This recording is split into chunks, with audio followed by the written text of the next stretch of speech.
আজকে বেশি কথা বলবো না, ডিরেক্ট রেসিপিতে চলে যাই। প্রথমে ডালকে আমরা 5 মিনিটের জন্য সেদ্ধ করতে দিব। দেন ঢাকনা খুলে তাতে লবণ, চিনি অ্যাড করে ঘুটানি দিয়ে ভালো করে ঘুটে অথবা ব্লেন্ড করতে পারেন আপনারা। দেন এতে আমরা চালের গুঁড়ি অ্যাড করব পরিমাণ মতো। দেন লো আঁচে রেখে দিব 2 মিনিটের জন্য। 2 মিনিট পর চুলা থেকে নামিয়ে এটাকে একটু ঠান্ডা করে এতে 2টা ডিম অ্যাড করব।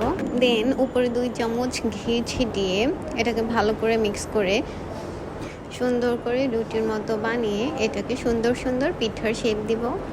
আজকে বেশি কথা বলবো না, ডিরেক্ট রেসিপিতে চলে যাই। প্রথমে ডালকে আমরা 5 মিনিটের জন্য সেদ্ধ করতে দিব।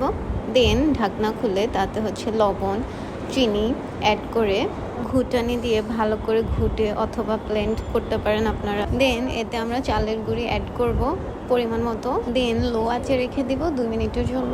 2 মিনিট পর চুলা থেকে নামিয়ে